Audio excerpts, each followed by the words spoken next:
నాగేంద్రహారాయ త్రిలోచనాయ భస్మాంగదారాయ నమఃశివాయ. ఈరోజైతే మా ఊరి పట్టణంలో నాగప్రతిష్ఠ చేశారండి.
నాగప్రతిష్ఠ కార్యక్రమాన్ని చాలా బాగా చేశారు.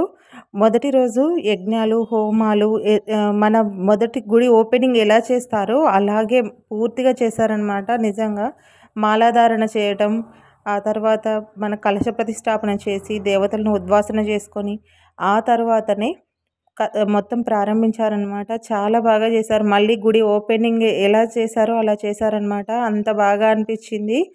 చూడండి అసలు ఎంత బాగా చేశారంటే భక్తులు కూడా అందరికీ కొంచెం ఇన్ఫర్మేషన్ ముందర లేదు, కానీ చాలా బాగా వచ్చారండి. చాలా వరకు అయితే వచ్చారు.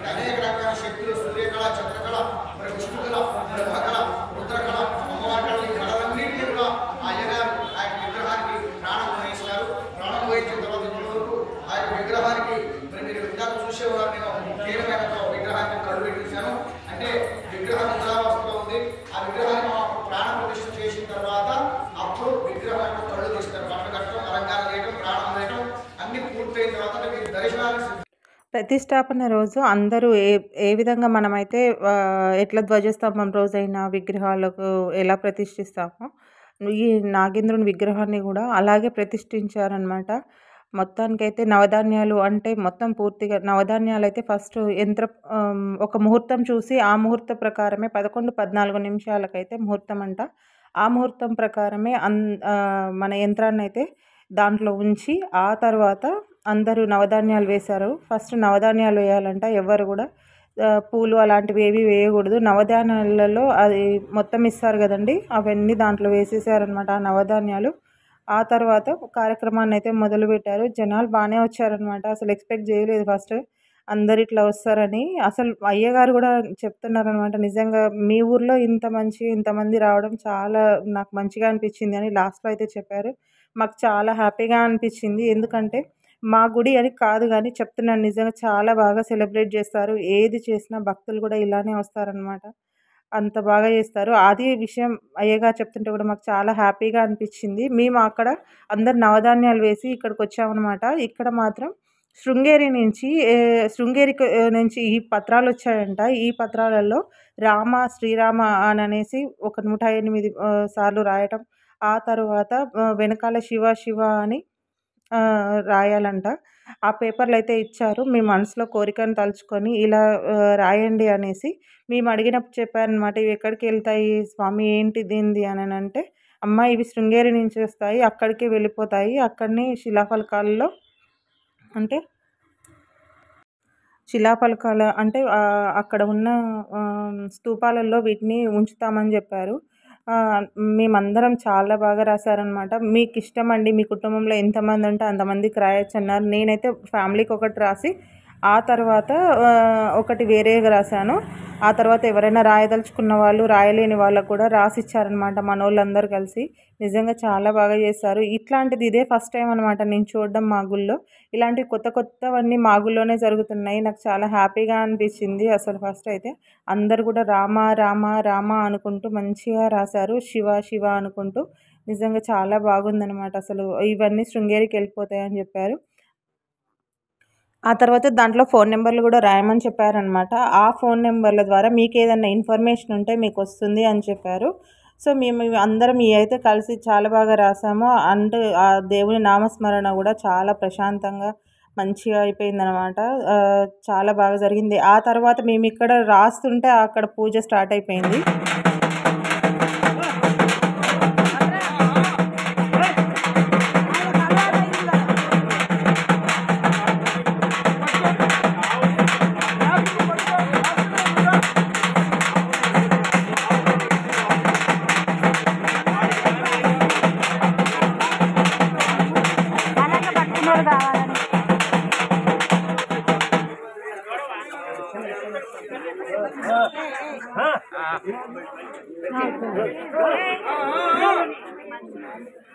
అలవాటైనా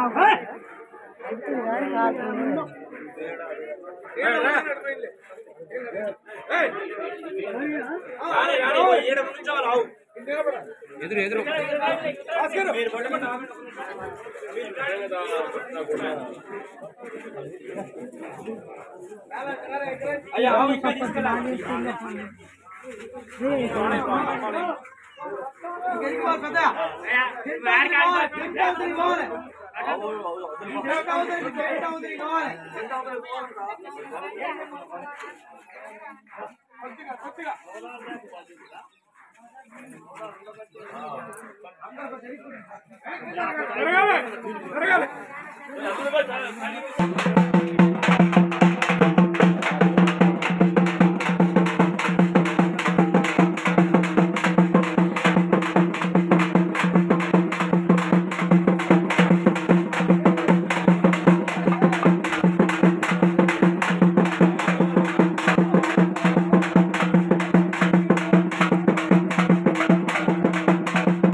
స్వామివారికి ఆ తర్వాత అలంకారం చేసి ఎంత బాగా చేస్తారో చూడండి. అది అయ్యగార్లకే సాధ్యము. మనకైతే అస్సలు అంత అలంకారం అయితే మనకైతే రాదు. మేమందరం అయితే స్వామివారికి కొబ్బరికాయ కొట్టేసి అక్కడైతే కూర్చున్నాం అనమాట. ఆ తర్వాత పూర్ణాహుతి హోమం జరుగుతుంది.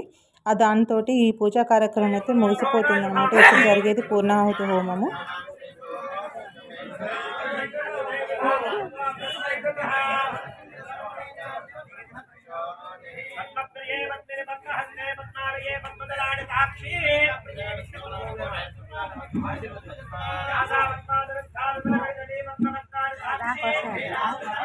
ఇప్పుడు ఈ హోమం చేసే అయిపోయేటప్పటికి అంటే హోమం అయిపోయే ముందల ఏం చేశారంటే కలశంలో నీళ్లు తీసుకొచ్చి అందరి మీద చల్లారు.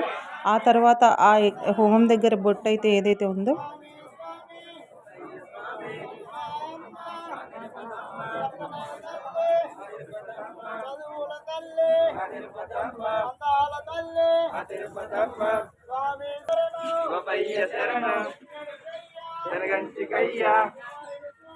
అమ్మని చూడ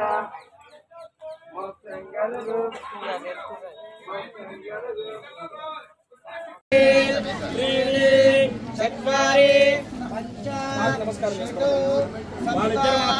అష్టౌ నవ దశ ఏకాదశ ద్వాదశ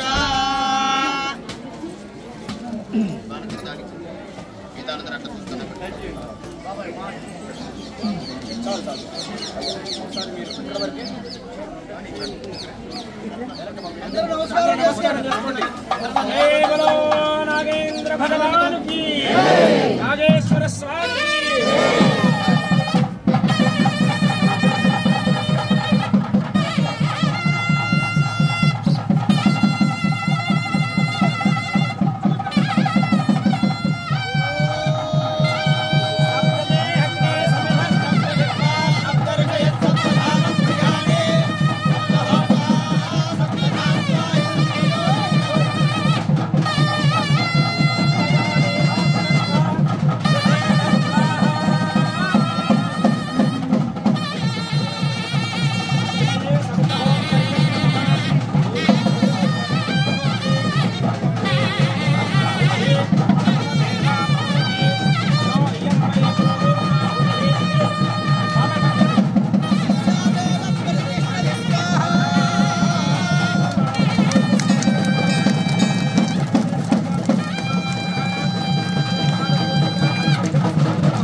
जय बोलो यज्ञ भगवान की जय, बोलो यज्ञ भगवान की जय, बोलो यज्ञ भगवान की जय।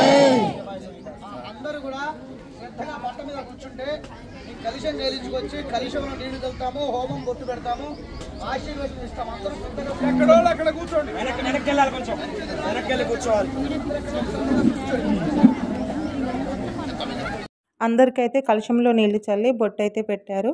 ఆ తర్వాత అయితే అయ్యగారు మా గుడి గురించి చెప్పారనమాట. భక్తులు చాలా బాగా వచ్చారండి, నేను ఏ ఊర్లో కూడా ఇలా చూడలేదు. మాకొకటి జరిగింది, మాకు తెలిసిన ఒక విషయం చెప్తాను వినండి అనేసి. ఒక ఊర్లో ఒక ఆయన 70 లక్షలు పెట్టి గుడి కట్టించాను అని అయ్యగారికి చెప్పారంట. అంటే మరి గుడి కట్టించారు కానీ భక్తులు ఉన్నారా, జనాలు ఉన్నారా అంటే, అదేంటండి ఊరి నిండా జనాలే అని అన్నారట. జనాలు కాదండి ఉండవలసింది భక్తులు అన్నారంట.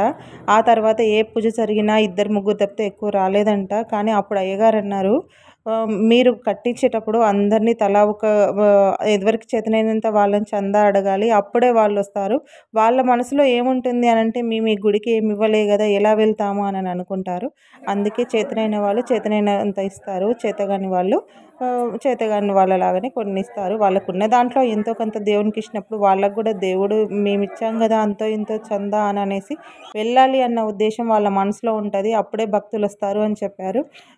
మీ గుడిలో మాత్రం చాలా బాగా విశేషంగా జరుగుతుంది. నేను ఎక్కడ కూడా ఇలా చూడలేదండి భక్తులు రావడం ఉన్నారు. దానికి మేమందరం చాలా హ్యాపీగా ఫీల్ అయ్యాము. గుడికి ఎన్ని లక్షలు పెట్టామనేది కాదు, ఎంతమంది భక్తులు వచ్చారనేది ముఖ్యం. Thank you for watching. నా వీడియో నచ్చితే లైక్ చేయండి.